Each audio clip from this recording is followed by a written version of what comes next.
Hi everybody, Rad Mom here. Welcome back to the garden, my happy place to talk about scary things. On today's installment, we have the manosphere as represented by a guy calling himself Coach Red Pill, which already gives you an idea of what we're in for. Mr. Gonzalo Lira was a filmmaker and writer and mostly well known for his pickup artist material that he did for about a decade or so. But we're going to get into all of that on Friday. This is actually just the first of a two-parter where we're going to look into some of his pickup artist material and the advice videos that he was making. This one's called Your Illusions About Women. I don't think I'm exactly his target audience, but I just thought that title was fun. He has cast himself in sort of the older brother or mentor role here, but his advice actually amounts to more like a narcissist's manifesto, where he's going to explain to us why he's never learned from a single mistake he's ever made. Guys have these incredible illusions about women, and they're so pathetic if you think about it. I mean, you said it, not me. Weird flex, but okay. But it's understandable. It's actually natural because it's the way men think. Way to overgeneralize there. I'm sure he has some statistics to back this up. Let me give you an example of men's foolishness. When I was a young guy... Oh, no, of course, this is all about him. So we're going to get a humble brag anecdote. I dreamed of being a published author. And I wrote a book, and I actually managed to get it published. Congratulations! As an aspiring author myself, that must have been amazing. I got several books published. But the thing is, see, this goal, which was exceedingly difficult, it was like a Mount Everest, right? This mountaineering metaphor is going to be his ongoing theme throughout the video. And special side note, if you feel like dying of alcohol poisoning, take a shot every time he goes, mm-hmm. When I finally achieved it, it was like, no big deal. Yeah, it didn't fill me with the elation that I thought it would fill me. One supposes maybe you just weren't properly emotionally invested in this whole project. Maybe writing just isn't for you. Or maybe your approach to the situation left you, lacking in fulfillment. I had this illusion in my head, this notion that once I reached that mountaintop, once I reached that incredibly difficult goal, it would be like nirvana. I would feel just so fantastically good. That is an unreasonable expectation for the publishing of a book. I would feel like ecstatic. I would feel ecstatic. Yes, that's what I thought. I thought that the second my book was published and sitting there at the Barnes & Noble or whatnot, I would feel ecstasy. I'm not even sure this guy knows what ecstasy is. And of course I didn't. I didn't feel ecstasy, not one little shred of it. I actually saw a pyramid of my books in hardcover at a Barnes & Noble near where I lived. And it was like, big deal. So what? You ungrateful son of a bitch. Yeah. And that was actually a huge lesson for me. And it was something that really shocked me. And I can pinpoint the start of the collapse of my career as a published author. No, I think you were right the first time. It's almost as if you're not investing properly emotionally in your goals. And he's going to describe for us exactly how that works. To that moment, because it was not that big of a deal. It just didn't make me feel ecstatic. It made me feel sort of like indifferent. And why am I bringing this up? It's because all guys... Why is he bringing this up? So that he can generalize himself onto half the population of the world. When we dream about some objective, from some Everest that we have, that we look at from afar, and we strive towards it, we work so hard to reach it. As we go, we idolize it. We idolize it in the sense of turning it into an idol, and idealize it in the sense of turning it into some sort of ideal. Failing to grasp the difference between ideals that motivate you and actual achievable goals demonstrates a fundamental failure to separate the inner world from the outer world inside your own mind, which is also known as narcissism. And he's going to describe for us how he objectifies women. That's what he's describing here. Like, sir, I wish somebody had taken him aside and explained to him that women are not mountains. We think that it's going to be fantastic. We think it's going to be better than it actually is, and we think that it's going to make us feel better than it actually will make us feel. And of course, we need that in order to pursue this goal. If we didn't think this, if we didn't have this illusion about that particular goal in the distance, then we wouldn't be able to reach it. And we would just give up. Oh, okay. So the perfectionism is necessary for motivation. That's some bullshit. Realistic appraisal of your goals is vital for actually reaching anything. But in his mind, a realistic appraisal of the situation is impossible and even demoralizing because perfection is impossible to reach. Yeah, because most goals, most things in life are difficult to achieve. As simple as that, really. And so, in order to achieve some great goal, you have to create illusions for yourself, especially men. Men are constitutionally, from birth, genetics, evolution, whatever you want to call it, we are constituted to pursue great goals. Isn't this just too surreal? How his butchness lets him off the hook like that, but at the same time means that he is destined for great things. It's quite a trick. Unlike women, women want to feel certain ways, but men want to achieve certain things. Dude, you started this whole thing off by complaining that you didn't feel the way you expected to from the achievement you made. Does that make you a woman? As if women have no ambition. And in that achievement, in that striving to achieve, often we lose heart. By focusing on your perfect ideal instead of actually investing in the reality in front of you, you are robbing yourself of that emotional investment. Losing heart. Yeah. It's fascinating the way he describes this. And as we lose heart, what happens is that to compensate, we start looking at that goal as if it's magical. And then you slip into magical thinking because you're over-investing in this perfected ideal. It only exists in your mind. And he does recognize that, but he never, ever, ever stops to question whether his approach had any part in his feelings of indifference. And that's what happens with us and women. We don't have a woman, and we want a woman, and we pursue her. We view her as our Everest. Sir, a woman is not a mountain. That thing to achieve, that goal to strive for. Getting some woman, some attractive woman that we fancy, that we think is great, and we make all this effort to achieve her, to get her. Get her into our lives, get her into our bed, get her into our create a family with her and whatnot. And what happens is that we are inevitably disappointed. Oh, and why is that, Gonzalo? We're disappointed, of course, because the woman that we finally get, the mountaintop that we finally achieve. I wonder if it has anything to do with the fact he seems to have confused women with mountains. At Everest, well, it's not that big of a deal. Yeah. And we get that girl finally, and we discover that, yeah, she's gorgeous from afar. She's gorgeous in a picture, right? But, up close and personally, she's got kind of like bad breath. And she's kind of annoying, and her jokes aren't funny, and she's kind of ignorant. And actually, now that I think of it, she's kind of stupid. I mean, like stupid, like low IQ points. Oh, that's mean. You could have got to know her a little bit before you got together with her, and that could have saved everybody a whole lot of trouble. But then you wouldn't be able to blame things on her. And you start feeling incredibly disappointed in the girl. Yeah, a lot of guys, of course, never achieve the girl of their dreams. They never achieve her, they see her in a distance, and, they fall for sour grapes. Sour grapes, from Aesop's fable. That's right. He's actually going to sit here and explain to us what sour grapes is. What exactly was the target audience of this material? The fox was constantly trying to jump and grab the grapes that were hanging just beyond his reach. And the fox finally, just exhausted, gave up and said, oh, they're probably sour anyway. That's sour grapes.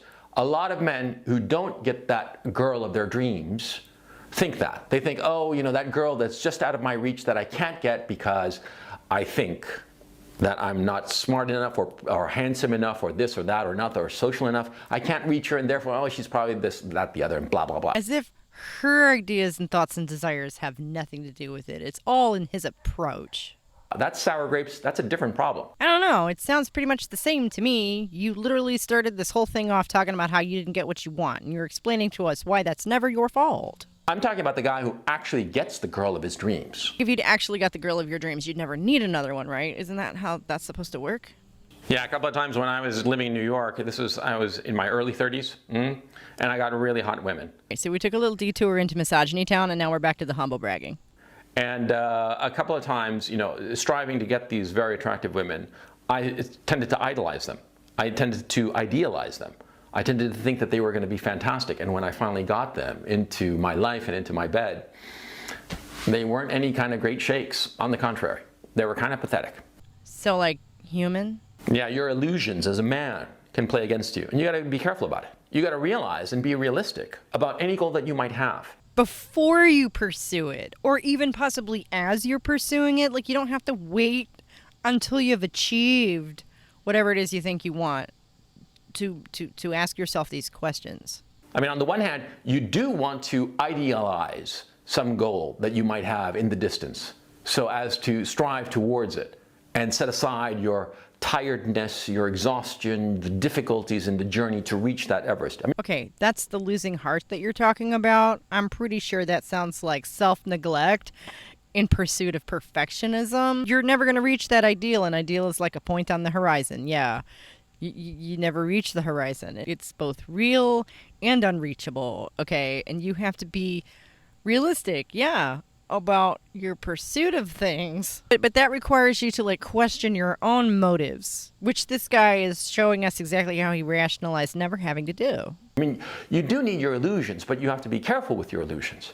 Your illusions can turn on you like a knife and stab you. Yes, I think living in illusions is a terrible idea. It's very dangerous because reality is never going to conform to them. You're going to live in perpetual disappointment. Yeah, because there's nothing more disappointing that you chase some girl, for God knows how long, and you spent money on her. You spent money on her? Oh my God, that is disappointing. And you convinced her and you played incredibly tight game. Tight game, And you got her where you wanted to get her, right? And then you realize, oh man, what did I do? Say you marry this girl. You marry her and you have a couple of kids with her.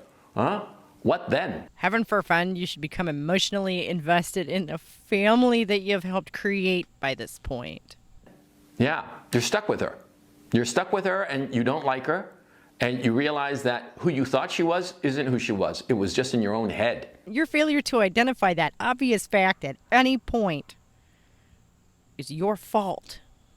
You weren't looking at her. You were looking at the image in your head. Right. So maybe you should not do that. Maybe it would be better to actually pay attention to what is in front of you before you find yourself stuck in a corner. Carl Jung has a whole chapter, a whole book, a whole series of books actually about this Exactly how much Jung do y'all suppose Gonzalo actually read? phenomena, the anima animus complex. Check it out. And I'm not a Jungian expert or anything, but I seem to remember it had something to do with there being a masculine and feminine aspect inside of everybody. Which, if you're looking for the feminine aspect of your own psyche, you're not going to find her out there. It does sound kind of familiar, though, doesn't it? But the point, we men do this all the time, and we are perennially disappointed. Yeah, because we fail to be realistic.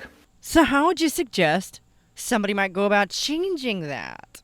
And it happens also, see, that you achieve some goal. And once you achieve it, the achievement itself, not the goal, but the achievement makes you feel sort of like ecstatic. You feel just like, I got it. And this is what I'm saying. Does that look like ecstasy to you guys? Ecstasy is inexpressible joy. I hate to get blue with it, but I don't know. That looks to me like maybe he only experienced anything approaching ecstasy during one particular moment in his life. I got it. I got the goal, whatever the goal is, okay? Publishing a book or finding some hot girl or whatever, right? And you have that goal and you hold on to it and you don't really examine it. You don't look at it. You're like, oh, I got it. I got it. I got the goal, So who cares what it's really like? Yeah. You got that woman you've objectified. Who cares what she's really like? And then he wonders why he doesn't find any emotional fulfillment in things. I got this jewel. Maybe this jewel is made of zirconium, right? And it's actually not, $1 billion diamond. It's just, a $20 bit of rock. A woman is not a rock. These things are not analogous at all. Women are people, dare I say it. Right? But at the moment of achieving it, it was so hard to achieve that you don't examine it. That's the mistake. The mistake is not examining the goals before you pursue them or while you're pursuing them or, getting to know the people with whom you enter into relationships. The mistake is not examining it. You have to do that.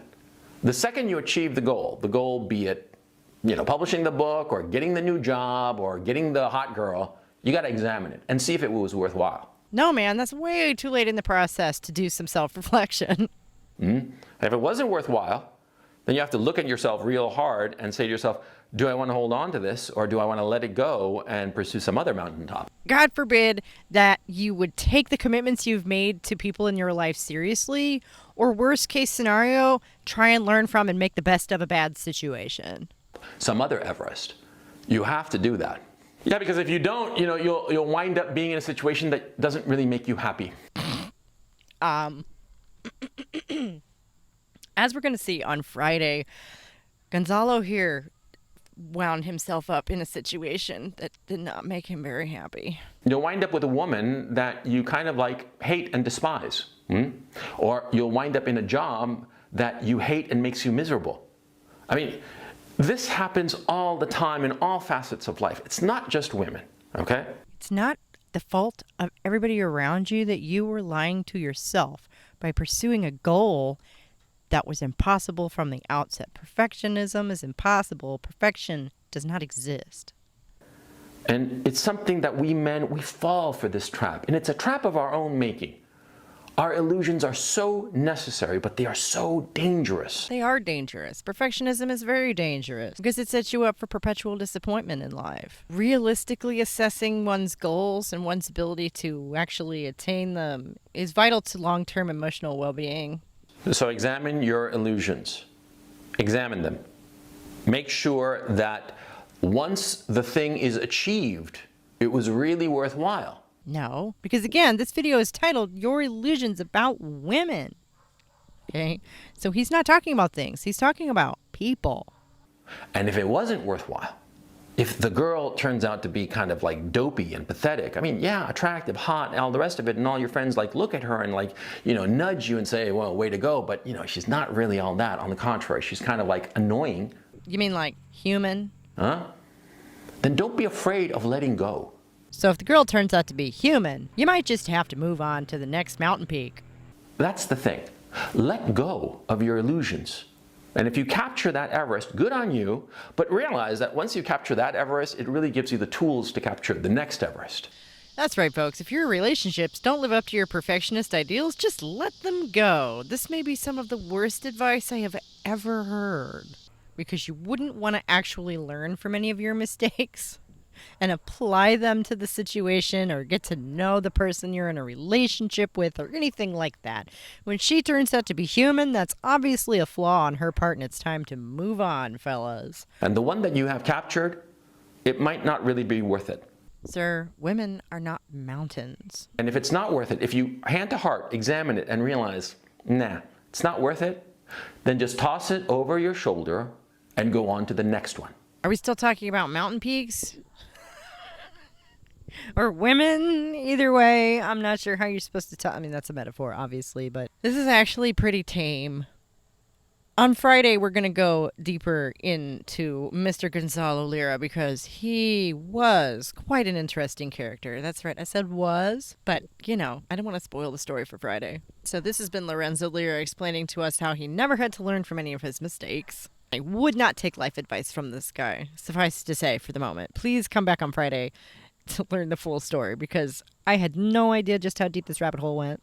It's quite amazing. Join me at the top of the hour today for the live stream where I probably won't be able to help spilling some of it because it's just so crazy. And if you made it this far, please do subscribe to the channel so that we can all work together to bring feminism back into the real world because as you can see, we desperately need it. Okay, thanks. I'll see you next time. Bye.